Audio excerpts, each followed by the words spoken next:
Les presento a los invitados de esta ocasión. Con ellos vamos a estar conversando y hablando un poco, profundizando sobre estos temas. El doctor Héctor Figueroa, quien es el coordinador del Observatorio Demográfico Universitario. Bienvenido, doctor. Muchas gracias, contento de estar en este programa para poder compartir el quehacer del Observatorio Demográfico Universitario, una unidad especializada prácticamente en temas de demografía y de población, que es un tema tan relevante para la planificación nacional en nuestro país, y obviamente desde la universidad tratamos de fomentar esa cultura, ¿verdad?, para tomar decisiones, digo yo, informadas acerca de la dinámica y el estado de la población, y obvio, tratar de incidir en autoridades fuera del ámbito académico también, y hemos realizado diversos trabajos que vamos a estar abordando y dando a conocer también todos los proyectos que se han desarrollado bajo el marco del observatorio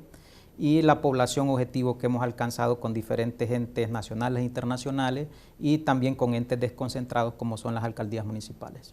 Definitivamente. Y también está el ingeniero Jorge López, especialista en sistemas de información. Ingeniero, bienvenido. Muchas gracias, y gracias por este espacio, que son muy importantes para dar a conocer los productos que tenemos. Así es. La Universidad Nacional Autónoma de Honduras tiene, por ejemplo, el Observatorio de la Violencia, que, bueno, la mayoría lo conocen, es un referente en nuestro país en relación a los temas de seguridad, y su coordinadora, Migdonia Yestas, pues es también muy conocida no solamente en nuestro país, sino a nivel internacional. También el Instituto de Investigaciones Económicas y Sociales es otro ente que se dedica a observar y analizar las cifras de nuestro país. Pues es prácticamente el papel que también desarrolla el Observatorio Demográfico Universitario, y ellos van procesando datos, sobre todo los que tienen que ver con la población, los que tienen que ver con los hondureños en general. Hablemos un poco, doctor, del papel que desarrolla el observatorio.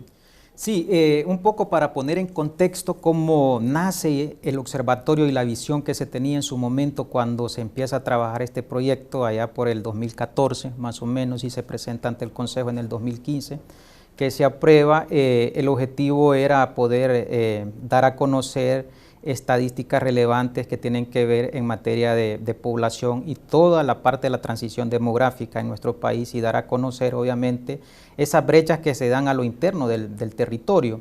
Y otro tema fundamental que motivó a la unidad donde nace el observatorio es precisamente tener acceso a la información, ya que no tenemos esa cultura. Las instituciones públicas productoras de información no les gusta compartir la información, y generalmente uno como docente, como investigador, hace una solicitud ante entes como el INE, por ejemplo, que es el Instituto Nacional de Estadística, ente rector de las estadísticas nacionales, y en su momento hicimos una nota como unidad académica solicitando algunas bases de datos para compartir alguna información, y nos dijeron, bueno, esta información no la podemos compartir porque es patrimonio del INE. De ahí radica entonces, bueno, vamos a crear una unidad donde los datos puedan estar disponibles 24/7. Obviamente nosotros les dijimos a ellos, bueno, la información la solicitamos con fines de investigación y con fines académicos para poder dar a conocer la realidad de nuestro territorio, porque hay diferentes aspectos dentro de la población que es interesante poder estudiarlos desde la demografía. Y eso nos motiva a nosotros a poder ir viendo ese proceso de transición demográfica que es paulatino. Pareciese que somos homogéneos en el territorio nacional, pero no es así. Cada departamento tiene su proceso propio de transición demográfica, y eso es relevante poderlo conocer, y sobre todo dar a conocer algunas brechas a lo interno de nuestro territorio que es tan relevante, porque cuando se habla de datos, cuando se habla de estadísticas, generalmente nos quedamos siempre con aquellos datos que están a nivel nacional. Entonces, eso nos puede llevar a tener conclusiones equivocadas de alguna realidad, ya sea económica o social. Y la demografía es tan importante que tiene relación con las diversas disciplinas, y uno de los propósitos es poder estudiar el comportamiento del ser humano como tal en ese proceso biológico y que es irreversible, porque vamos en un proceso en el cual somos niños, vamos a una transición a la adolescencia, a la madurez y luego a la vejez. Entonces, cada proceso en sí mismo conlleva un desafío, no solo para la sociedad, sino también para el Estado. ¿Cómo nos estamos preparando ante estos cambios que se están dando a lo interno de nuestra población? Y lo otro es que Honduras es un país netamente joven todavía, pero no vamos a ser eternamente jóvenes. Exacto. Entonces, ¿cómo nos preparamos a futuro? Hay temas tan relevantes que todavía no están dentro de las políticas de Estado que deberían de estar. ¿Cómo vamos a atender, por ejemplo, la fuerza laboral que hay hoy día dentro de este proceso de transición demográfica que nosotros le denominamos bono demográfico?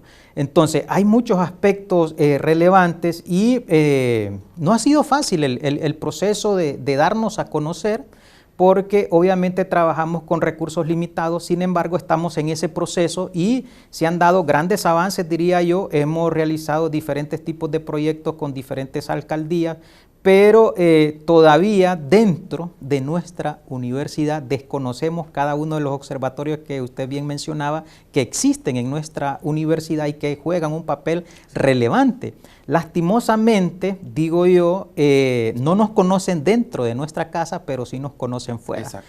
Entonces, vamos a tratar de desarrollar diferentes aspectos que tienen que ver con el quehacer del observatorio. Y eso es lo importante, o sea, el hecho de que no solamente sean reconocidos a nivel interno, sino también a nivel externo, porque la universidad crea todos estos observatorios, estos institutos que van desarrollando un papel y que tiene que reflejarse en la sociedad. ¿Cómo recopilan estos datos? ¿Cómo desarrollan este trabajo?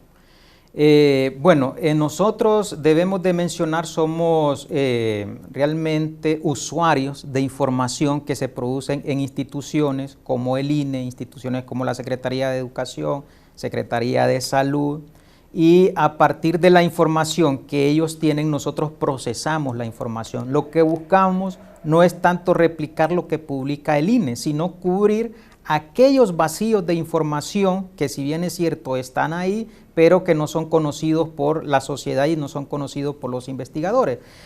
La visión que tenemos nosotros es que toda la información pueda estar a nivel de barrio y colonia, que podamos conocer cuáles son las características que tienen estos barrios y colonias, que podamos conocer las necesidades y a partir de ahí poder planificar. Hemos estado promoviendo en los diferentes foros que nos han convocado que podamos desarrollar una política de población y desarrollo que nos permita tener una visión no solo a corto plazo, sino también a largo plazo. Y solo te adelanto que estamos trabajando en un proyecto muy importante para el Distrito Central que se denomina Atlas Urbano del Distrito Central, porque carecemos también de una planificación del territorio, con un enfoque demográfico, pero también con un enfoque de desarrollo. Entonces, esto nos permite a nosotros integrar diferentes tipos de fuentes de información. Entonces, hay diferentes tipos de información con los cuales cuenta el observatorio. El primero son los censos, que esa información que se produce es una información rica y a partir de ahí nosotros podemos caracterizar toda la parte urbana, pero también toda la parte rural a nivel de barrio y colonia. Tenemos esa capacidad y está dentro de nuestra plataforma y se puede consultar libremente, la pueden descargar en diferentes formatos que nosotros tenemos ahí. Y la otra fuente que alimenta el sistema de LODU son las encuestas. La encuesta, una de las que diría yo es más constante en el tiempo, desde 1982 hasta la fecha, no se ha interrumpido el levantamiento hasta ahorita que hubo la pandemia, que es la encuesta permanente de hogares, de propósitos múltiples que nos brinda información de vivienda, de hogar, de tecnología, de demografía, de empleo y de muchas variables en las cuales nosotros podemos hacer diferentes tipos de análisis. Y también tenemos registros administrativos que produce, por ejemplo, el Registro Nacional de las Personas o la Secretaría de Educación o la Secretaría de Salud. Esas son las tres principales fuentes donde se alimenta el sistema de indicadores que nosotros manejamos. Excelente. Vamos a ver la primera imagen que tenemos para irla analizando desde ya. Si Si nos ayudan ahí, entonces, esta es en relación a cuántos son hombres y cuántos son mujeres en el país. Sí, actualmente tenemos a la fecha 2024 9.7 millones de personas. Sí, 9.7 y estamos por llegar casi a los 10 millones de personas. El punto es conocer cómo está en la estructura este grupo de población, y siempre hay un grupo mayoritario que son las mujeres, por historia.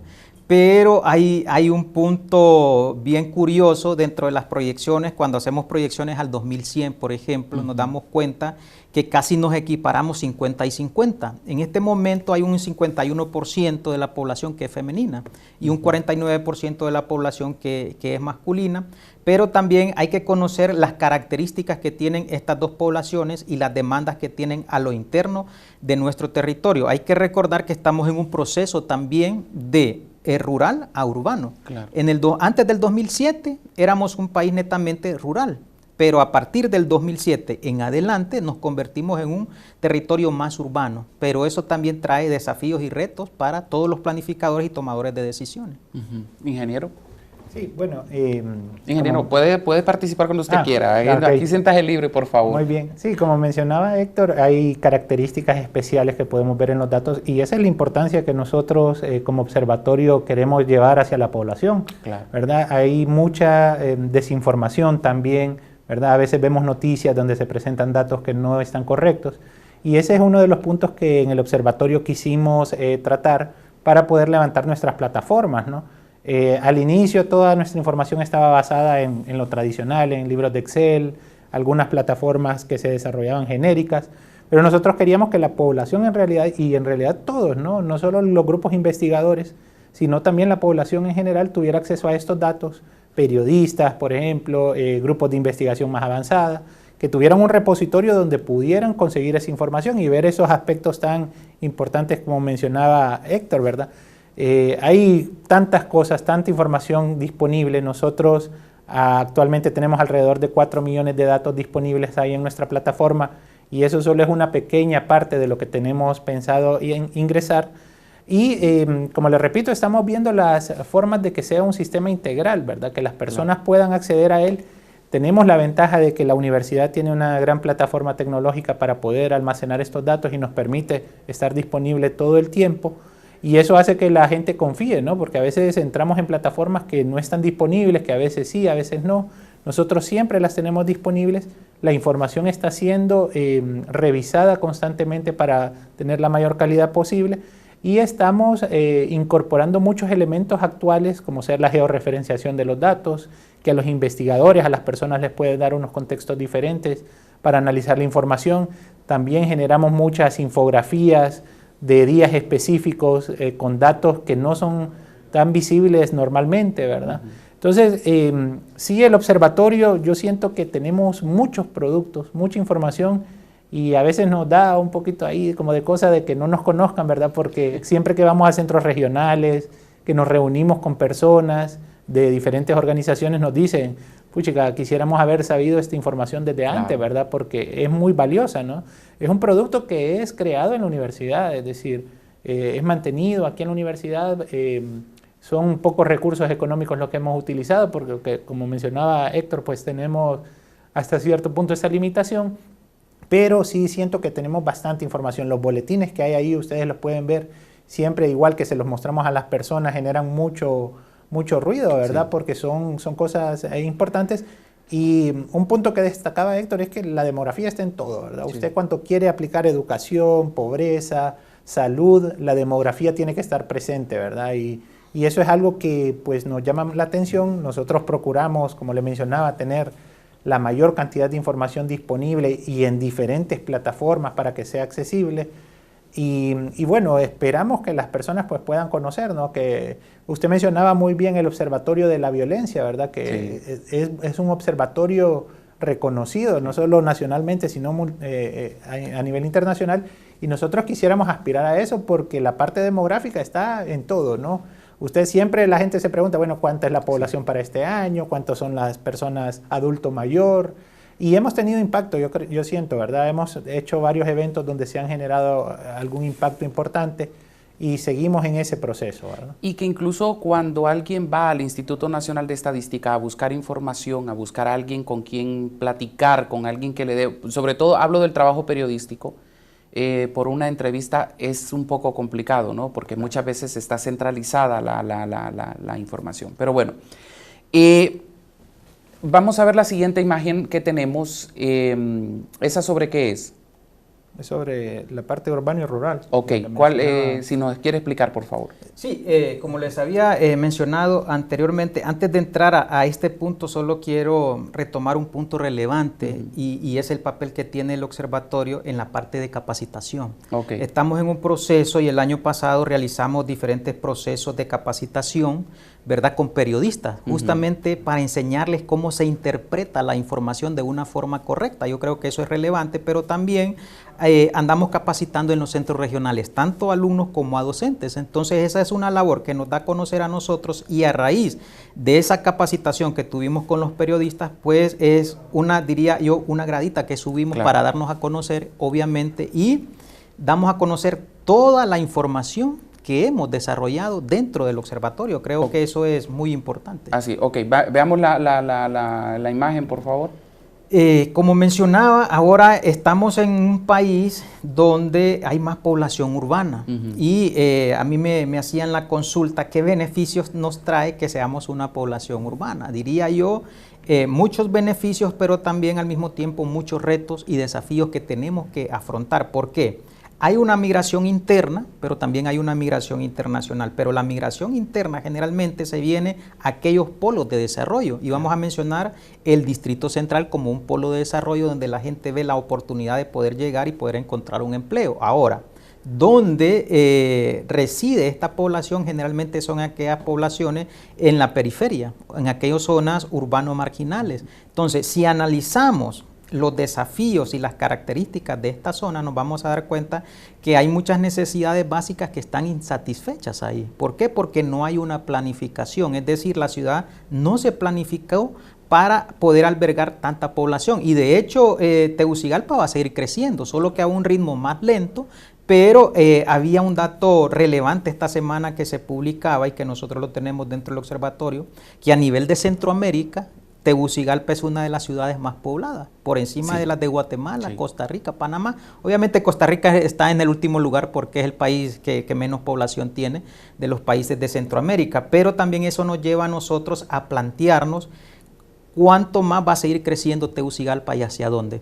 Entonces, hay un proceso de urbanización y ahora vemos nosotros que ya no es horizontal, sino que es vertical. Entonces, hemos visto las torres que se construyen aquí enfrente de Ciudad Universitaria, ¿verdad? Son para arriba. Entonces, eso también trae consecuencia a la periferia de donde se construyen estas torres, porque decían muchas personas que viven aquí cerca del Trapiche, ahora no nos llega el agua.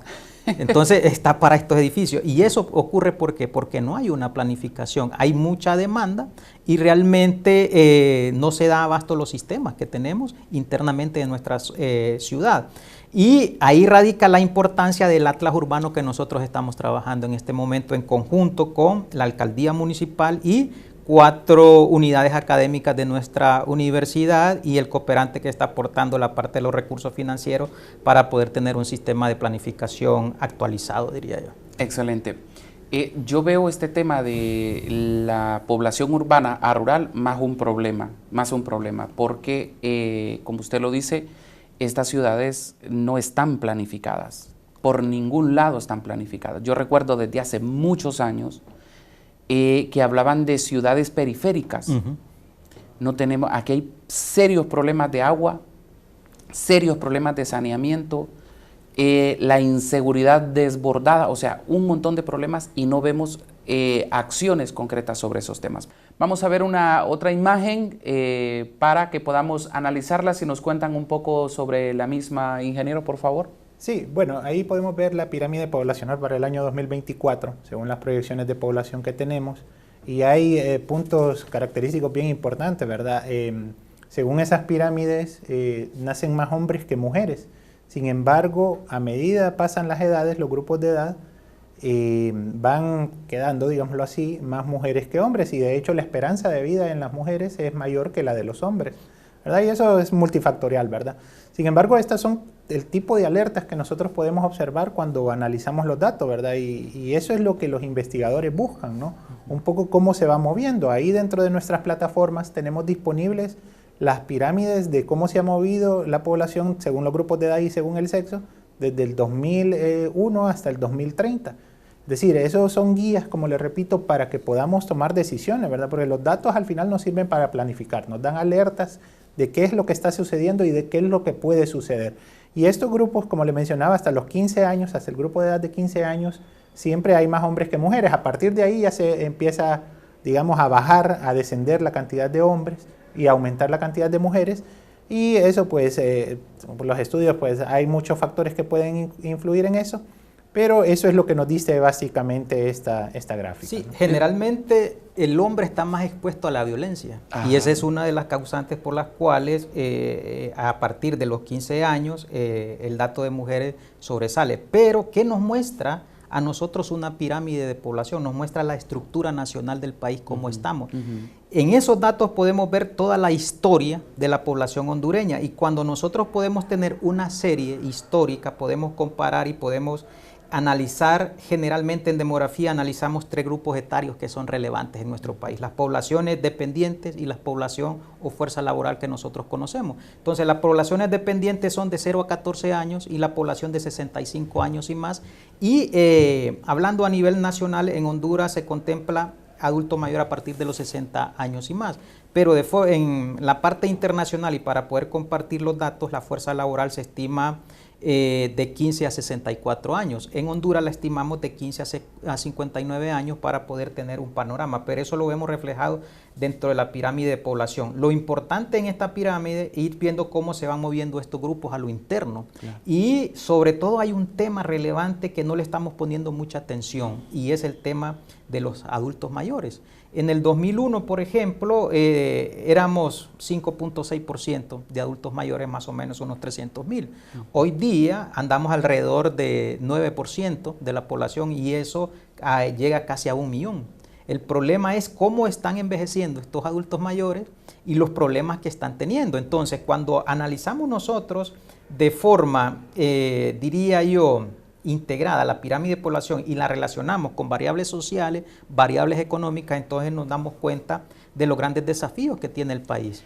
Pero me llama mucho la atención cuando nace la mayor cantidad de hombres, en menor cantidad mujeres. Sin embargo, de los 15 años en adelante empieza a disminuir la cantidad de hombres. O sea, entonces esa gente mueren más. Ajá. De hecho, cuando analizamos las tasas de mortalidad, por ejemplo, es mayor en los hombres que en las mujeres en estas edades. Pero tiene que ser una cantidad bien significativa por el hecho de... Es significativa si vemos las cifras. Por ejemplo, la cantidad de hombres que mueren diario supera la cantidad de mujeres que mueren diario. Entonces, todo eso tiene un impacto en la estructura de la población, y hay un dato bien relevante que analizamos nosotros dentro de la demografía, y era la esperanza de vida.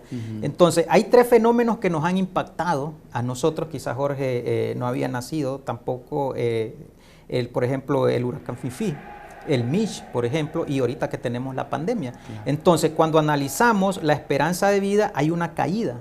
De hecho, ahorita con lo de la pandemia de COVID hay una caída en la esperanza de vida. ¿Por qué? Porque está afectada por la mortalidad.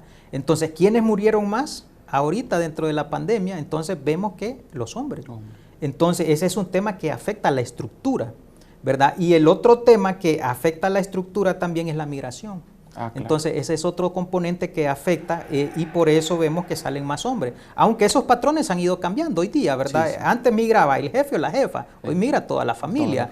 Pero son fenómenos que de alguna forma afectan la estructura de la población nacional. ¿Y este comportamiento va a seguir así hasta 2030?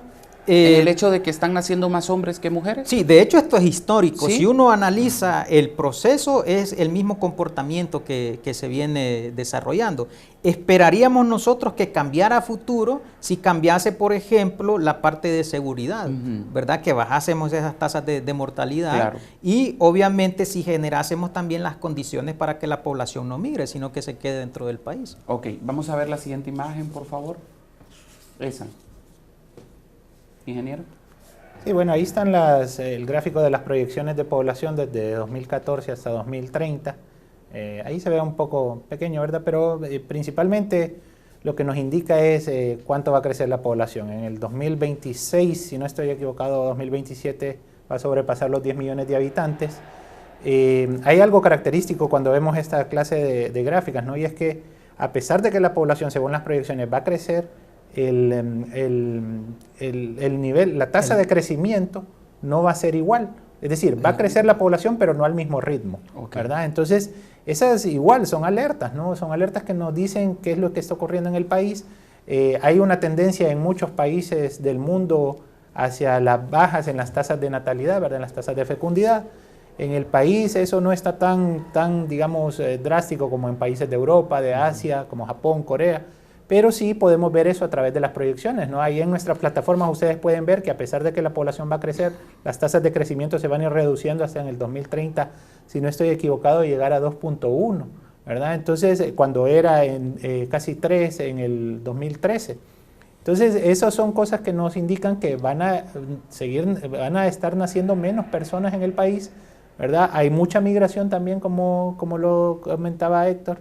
Entonces, eso es lo que nos indica esa gráfica, ¿verdad? Que podemos ver ahí. Me llama mucho la atención el hecho de que si en 2024 ya vemos 9.7 millones de hondureños, para 2027, según esa gráfica, se tiene más o menos unos 10.3 millones de hondureños, o sea, solamente 600,000 hondureños más en los próximos 3 años. Sí, vamos a mencionar algunos aspectos para dar a conocer qué nos conlleva esta gráfica de forma lineal, diría yo, y algunos aspectos técnicos que manejamos dentro de demografía y sobre todo para recalcar las proyecciones. En nuestro país hacemos proyecciones a largo plazo, pero no son recomendables. Lo hacemos porque realmente no hay fuentes de información con las que podamos alimentarlo año a año, pero generalmente los estándares internacionales recomiendan 2 y máximo 5 años el poder realizar este tipo de proyecciones. ¿Por qué? Porque en la gráfica miramos una tendencia de crecer linealmente. Y no, la población es dinámica. La población tiene un crecimiento, diría yo, dinámico, y de esa forma tiene más un comportamiento exponencial, ¿verdad? Porque entran y salen dentro de la parte dinámica demográfica, manejamos lo que son las entradas y las salidas. Entonces, las personas que llegan, las personas que se van de nuestro país, pero también las personas que mueren.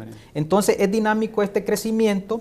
Y lo otro que hay que tener en cuenta aquí, que estas proyecciones se actualizan con los censos. Esta proyección que tenemos nosotros aquí, la última actualización fue en el 2013.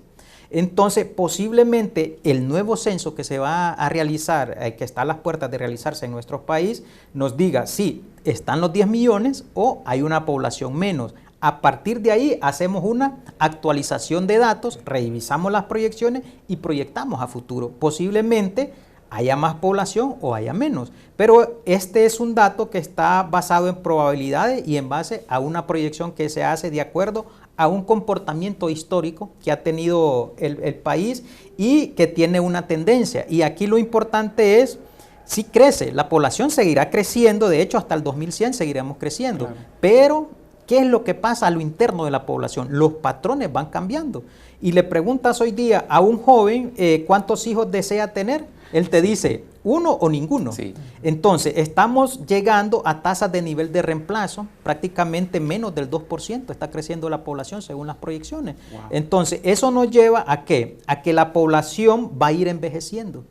Y vamos a llegar, por ejemplo, uno de los ejemplos populares que ponemos nosotros es Uruguay, que es una población envejecida, y veamos lo que pasa en Europa con estos países envejecidos. Entonces, ¿trae consecuencias? Sí, trae consecuencias el poder tener una población envejecida y no poder planificarlo, pero también, obviamente, Honduras está en ese proceso de transición demográfica, ya hemos recorrido prácticamente 10 años, 15 años y nos quedan 20 años por recorrerlo, ¿verdad? Pero no hemos planificado todavía. Entonces, es relevante el poder analizar estos datos de población que tiene que ver, ahorita solo hemos analizado la parte demográfica, pero si la llevamos a la parte de empleo, a la parte económica, tiene un impacto muy fuerte, ¿verdad? Porque ¿dónde se están realizando, por ejemplo, los trabajos de la fuerza laboral?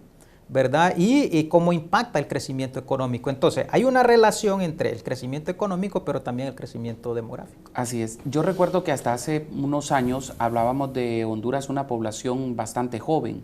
Sin embargo, no he vuelto a escuchar esa frase. ¿Se habrá estancado? Nos vamos envejeciendo. Sí, no, claro. Por ejemplo, en el censo del 2013, la edad mediana era 17 años.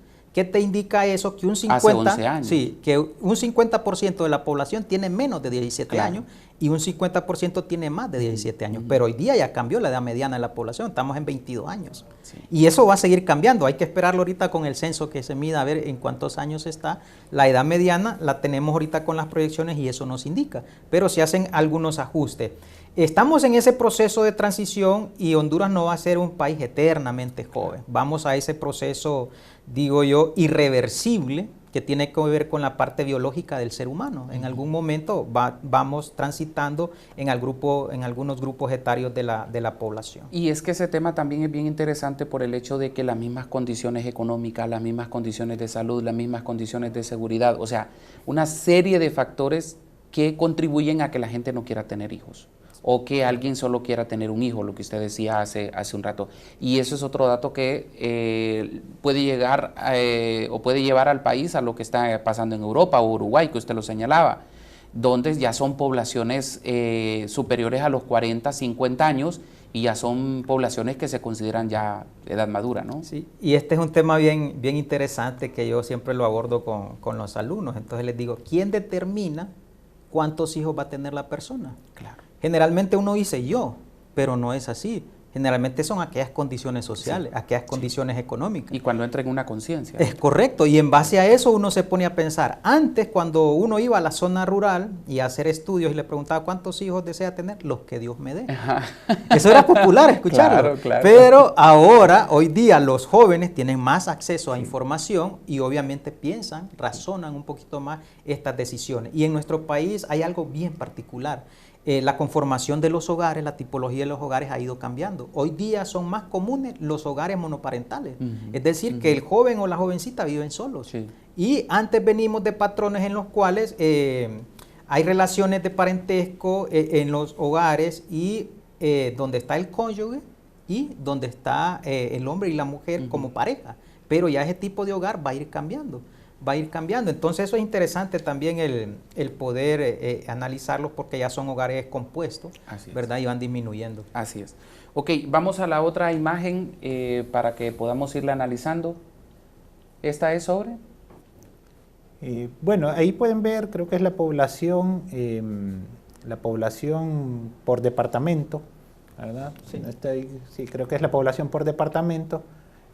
Algo bien importante que tenemos y que a veces no analizamos es que miramos los datos en global del país, pero cuando nosotros desengranamos eso, cuando desagregamos por departamento, por municipio, por aldeas, por caseríos, nos damos cuenta que hay lugares que tienen condiciones diferentes a las generales del país, ¿verdad? En Honduras yo siempre he podido observar que hay dos grandes grupos, digamos. Están los grupos, si usted lo desagrega a nivel de municipio, que es la zona del litoral atlántico, la zona norte, perdón, del Valle de Sula, donde está San Pedro Sula, Choloma, Villanueva, que es una zona productiva con mucha población, y el Distrito Central. Esas son como las dos zonas con mayores poblaciones, ¿verdad? Y por eso cuando ustedes miran este tipo de mapas van a ver que Cortés y Francisco Morazán siempre están en un color, digamos, más fuerte de acuerdo a los indicadores. Pero, bueno, ahí pueden ver ustedes que la mayor población se concentra básicamente en el centro-oriente, ¿verdad? Un poco ancho.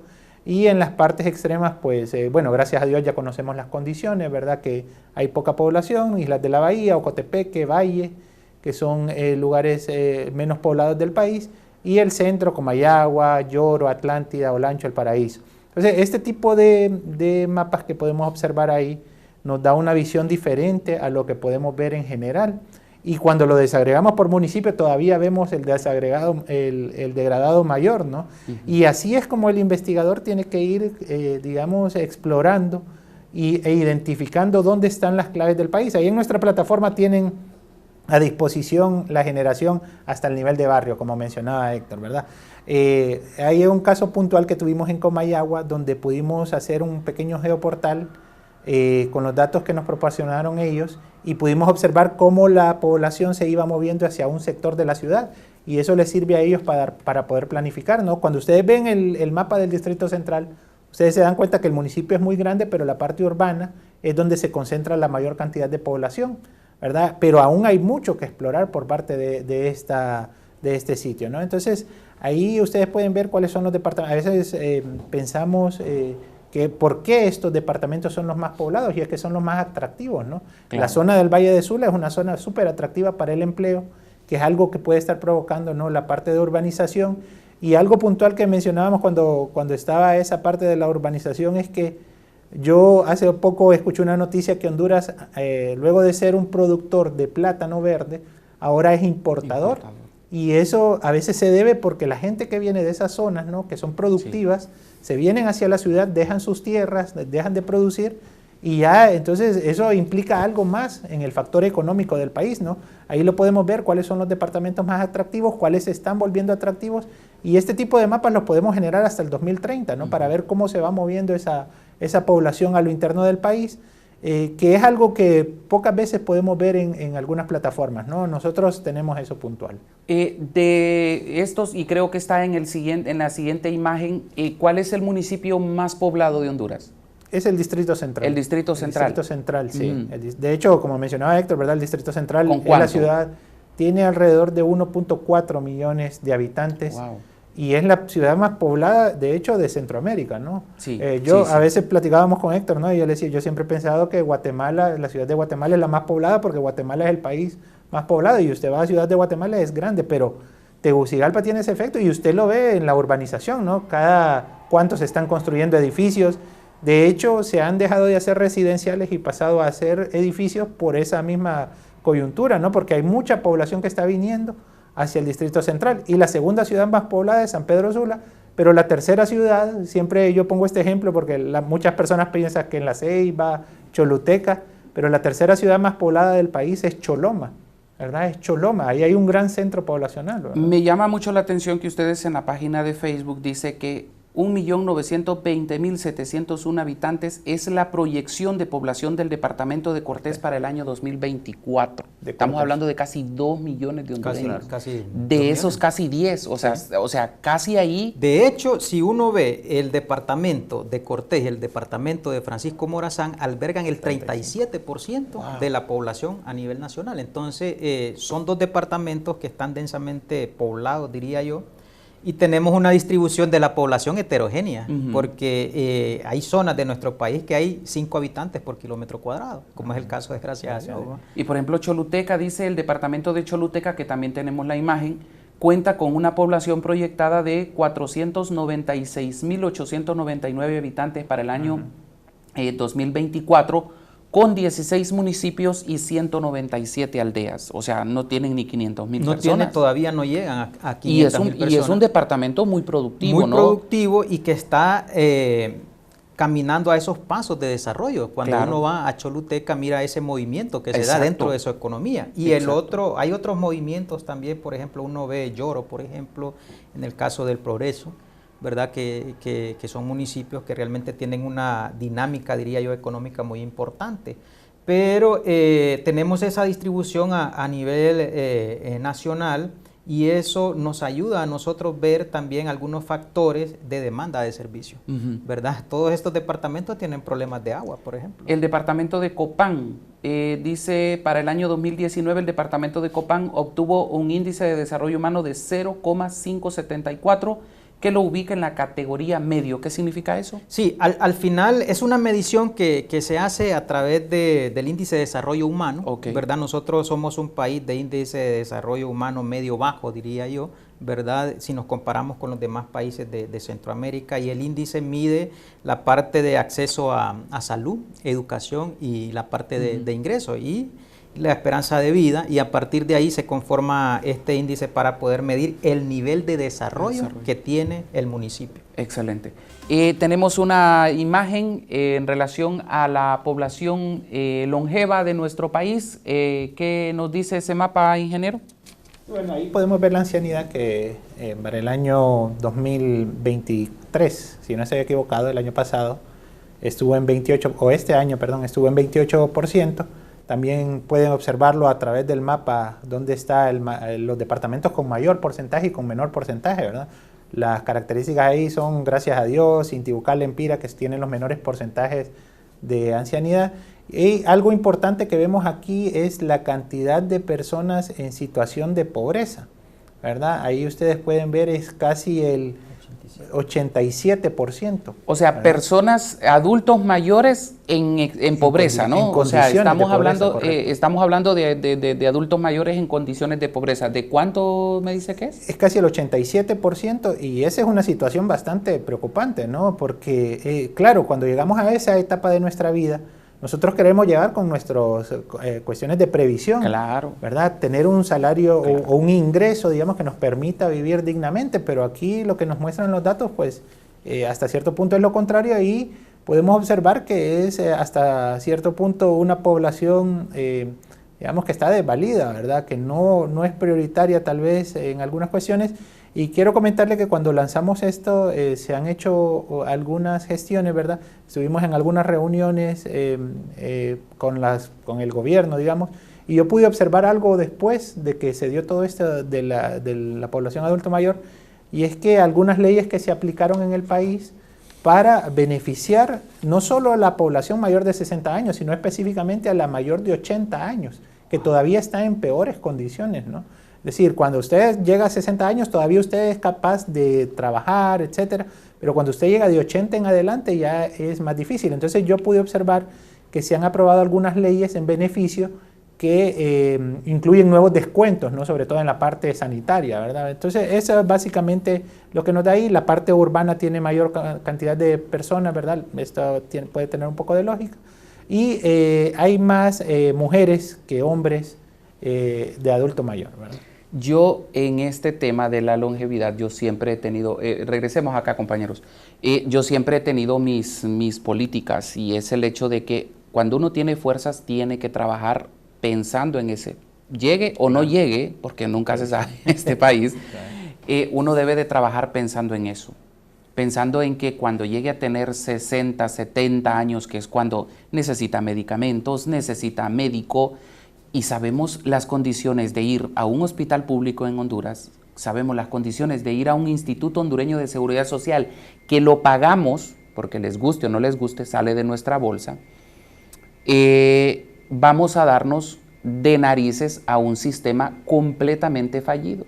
Y esto que les hablo en temas de salud, no digamos en temas de seguridad, no digamos en temas de alimentación, no digamos en temas de entretenimiento, porque yo creo que si se ha trabajado toda la vida se tiene derecho de llegar a una etapa en la cual usted pueda tener en que entretenerse. Entonces, trabaje mientras tenga fuerzas, hágalo, no importa si se tiene que levantar a las 5 de la mañana y acostarse a las 11, 12 de la noche, hágalo, porque si llega a la vejez, tiene que usted estar prevenido por cualquier cosa. Perdone. Hay, digo yo, ciertas contradicciones en todos estos temas cuando analizamos, por ejemplo, los adultos mayores, pero dentro de los adultos mayores está la etapa de la ancianidad y está la etapa de la longevidad. ¿Verdad? Que son pocos los que llegan a longevos, sí, que son aquellas personas que ya sobrepasan los 85 años, ¿verdad? Y en nuestro país, pero también el mercado de trabajo discrimina a la población. Cuando tú ves un anuncio, por ejemplo, dice población de no mayor de 30 años. A 35 años. ¿Y qué pasa con los mayores de 35 años? También cierto. Comen. Y lo otro en este tema de la ancianidad es las condiciones en las cuales estamos envejeciendo. Sí. Y te mencionaba que hay contradicciones. ¿Por qué? Uno se esfuerza, como tú dices, cuando uno tiene fuerzas hay que trabajar para poder generar algún tipo de ahorro.